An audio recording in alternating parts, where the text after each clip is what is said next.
Assalamualaikum warahmatullahi wabarakatuh. Alhamdulillahirrabbilalamin. Wabihi nasta'in wa ala umuri dunya waddin. Wassalatu wassalamu ala asyrafil anbiya'i wa imamil mursalin Sayyidina wa maulana Muhammadin wa ala alihi wa sahbihi ajmain. Yang terhormat Bapak dosen pengampu mata kuliah pembelajaran IPA SD kelas rendah Bapak Aan Widiono SPD MPD serta teman-teman yang saya sayangi. Pada kesempatan kali ini saya akan menjadi moderator pada kelompok kami, yaitu kelompok 1 yang beranggotakan yang pertama ada Khairul Ahmad Riki, Nur Laila Indasari, Fitri Ainun Nadiroh, Wulandari Iftita, Ahmad Atib Murtado, dan Khairul Amri. Dan yang terakhir ada Garin Sabit Tauhid. Sebelumnya kelompok kami ini akan membahas mengenai pendekatan pembelajaran IPA kelas rendah. Apa itu sih pendekatan pembelajaran IPA? IPA atau sering disebut dengan ilmu pengetahuan alam, yaitu ilmu yang mempelajari segala alam dan seisinya serta fenomena-fenomena yang ada di dalamnya untuk mencapai kesejahteraan hidup manusia melalui upaya dan usaha dalam memanfaatkan segala sesuatu yang ada di alam ini. Kemudian pendekatan yang digunakan dalam pembelajaran IPA yaitu memandang suatu permasalahan atau objek kajian. Maksudnya itu menggunakan pendekatan melalui objek kajian secara langsung. Misalnya kita dapat melihat dari alam seperti di hutan atau di gunung dan lain sebagainya. Kemudian ada pendekatan pembelajaran, cara yang dipakai pendidik dalam menyelesaikan masalah agar memudahkan pelaksanaan proses pembelajaran dengan memperhatikan sudut pandang dan berbagai problematika yang ada dalam pembelajaran. Kemudian yang terakhir ada pendekatan pembelajaran IPA.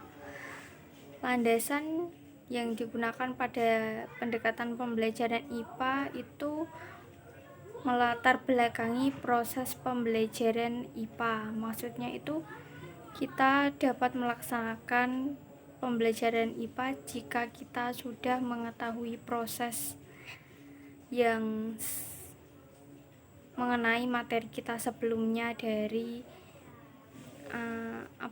ilmu yang kita dapat di alam liar atau lingkungan sekitar kita ini. Assalamualaikum warahmatullahi wabarakatuh. Di sini saya akan menyampaikan macam-macam pendekatan dalam pembelajaran ilmu pengetahuan alam di sekolah dasar.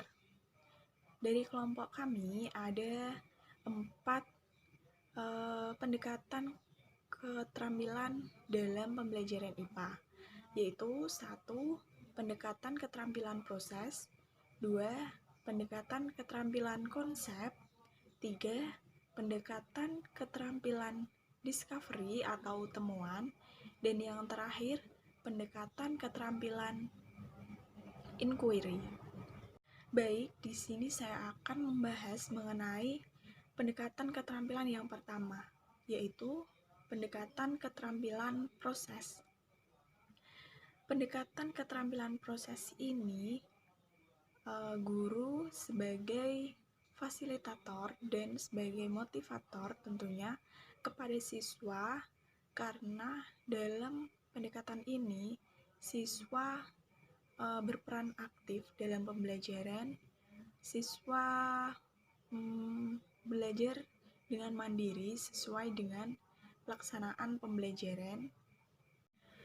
di mana siswa diberi kesempatan untuk mengembangkan berpikir secara nalar sesuai dengan apa yang dia lihat dari hasil pengamatan fenomena-fenomena yang ada di sekitar siswa atau yang ada di lingkungan sekitar.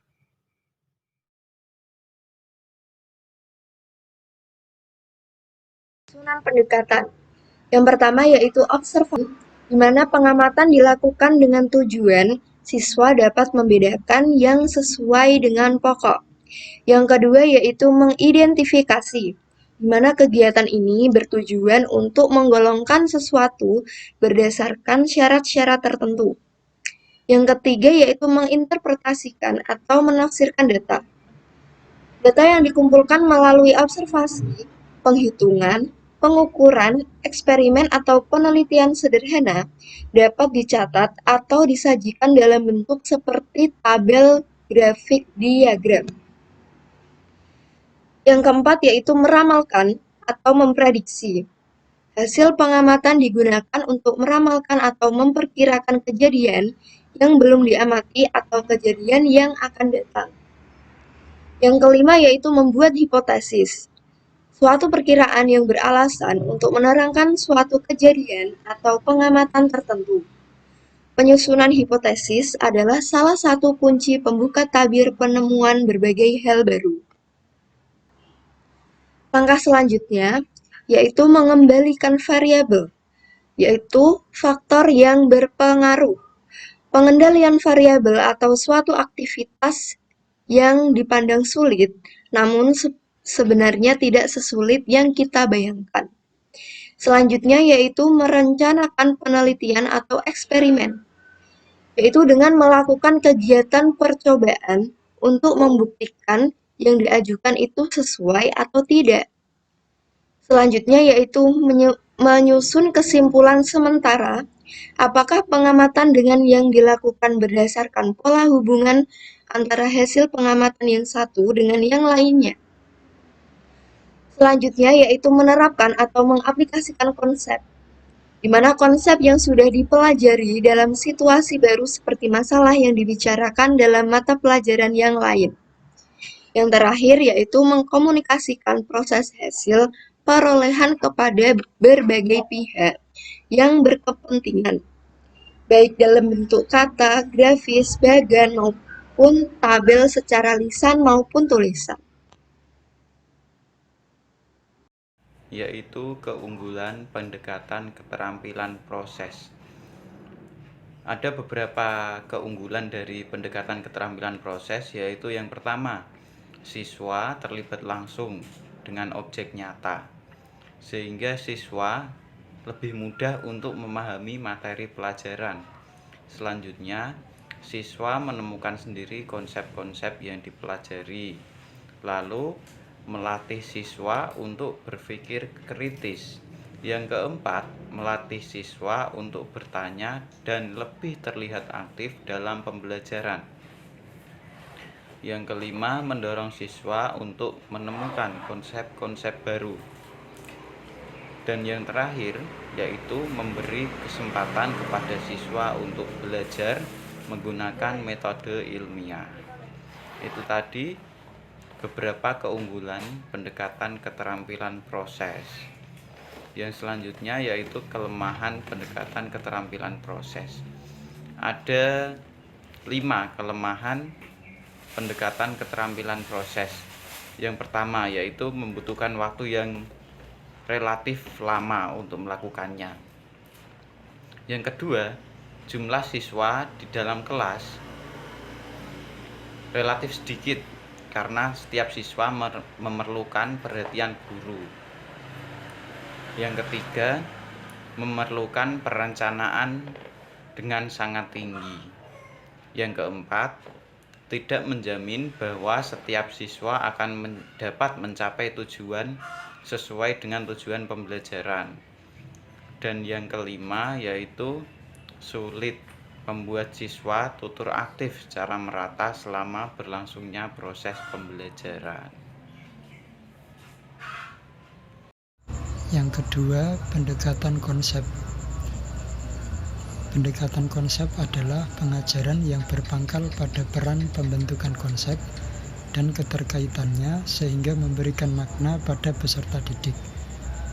Cara perencanaan pembelajaran konsep: yang pertama, memilih konsep sesuai kurikulum 2013, memutuskan pendekatan yang disesuaikan dengan tujuan pembelajaran dan karakteristik siswa, menemukan media yang akan digunakan agar materi bisa diterima siswa dengan baik, dan merencanakan ruang dan waktu yang ada. Yang ketiga, pendekatan discovery, yaitu metode mengajar yang mengatur pengajaran sedemikian rupa sehingga anak memperoleh pengetahuan yang sebelumnya belum diketahuinya itu tidak melalui pemberitahuan, sebagian atau seluruhnya ditemukan sendiri. Ciri utama belajar discovery: yang pertama, mengeksplorasi dan memecahkan masalah untuk menciptakan, menggabungkan dan menggeneralisasi pengetahuan. Yang kedua, berpusat pada siswa. Yang ketiga, kegiatan untuk menggabungkan pengetahuan baru dan pengetahuan yang sudah ada. Assalamualaikum warahmatullahi wabarakatuh. Saya akan melanjutkan materi tentang pendekatan inquiry. Pendekatan inquiry, pendekatan melalui pengamatan atau penelitian. Selain itu, pendekatan ini dapat menuntun usaha peserta didik dalam memecahkan masalah dengan aktif dan kreatif. Pendekatan inquiry juga mendukung karakter siswa sekolah dasar yang mana siswa selalu ingin tahu, selalu ingin mengungkapkan idenya, selalu mengekspresikan dirinya, dan perkembangan sosial yang berada pada fase bermain. Adapun langkah-langkah dalam proses pembelajaran dengan menerapkan pendekatan inquiry, menurut salah satunya yaitu Trianto, bagi berikut: 1. Merumuskan masalah. 2. Mengamati atau melakukan observasi, atau mungkin kita harus meneliti terlebih dahulu sebelum menganalisis. Lalu yang ketiga, menganalisis dan menyajikan hasil data tulisan berupa gambar, laporan, bahkan tabel atau karya lainnya. Dan yang terakhir, mengkomunikasikan hasil karya kepada teman kelas. Oke, terima kasih. Ya, terima kasih. Sekarang kita pada materi yang terakhir, yaitu tentang kelebihan dan kekurangan pendekatan inquiry pada pembelajaran IPA di sekolah dasar. Kelebihan pendekatan ini diantaranya adalah: yang pertama, dapat meningkatkan potensi intelektual siswa. Kemudian yang kedua, ketergantungan siswa terhadap kepuasan ekstrinsik bergeser ke arah kepuasan intrinsik. Kemudian kelebihan yang ketiga adalah siswa memperoleh pengetahuan yang bersifat penyelidikan karena terlibat langsung dalam proses penemuan. Kemudian yang keempat, siswa dapat memperpanjang proses ingatan. Yang kelima, yaitu siswa dapat memahami konsep sains dan ide-ide dengan baik. Ya, karena pada dasarnya pendekatan inquiry ini siswa terjun langsung ke dalam penelitian, maka siswa potensi intelektualnya akan semakin meningkat.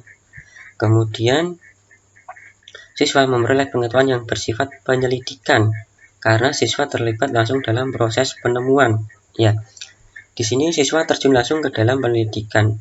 Kemudian siswa meningkatkan gagasan ide-ide tentang penelitian tersebut, sehingga siswa dapat menemukan penemuan-penemuan tentang materi yang ada pada pembelajaran IPA, yang mengakibatkan siswa dapat memperpanjang proses ingatannya, karena siswa yang menemukan ide dan terjun langsung ke dalam penelitian-penelitian pada pembelajaran IPA. Kemudian kelemahan metode inquiry pada pembelajaran IPA di sekolah dasar. Pendekatan inquiry mengandalkan kesiapan berpikir, sehingga siswa yang memiliki kemampuan berpikir lambat bisa kebingungan, sedangkan siswa yang memiliki kemampuan berpikir tinggi mampu memonopoli pembelajaran. Kemudian, pendekatan ini tidak efisien, khususnya untuk mengajar siswa yang berjumlah besar. Kemudian, bagi bidang sains membutuhkan banyak fasilitas untuk menguji ide-ide. Kemudian, sulit menerapkan pendekatan inquiry jika guru serta siswa sudah terbiasa dengan metode ceramah dan tanya jawab.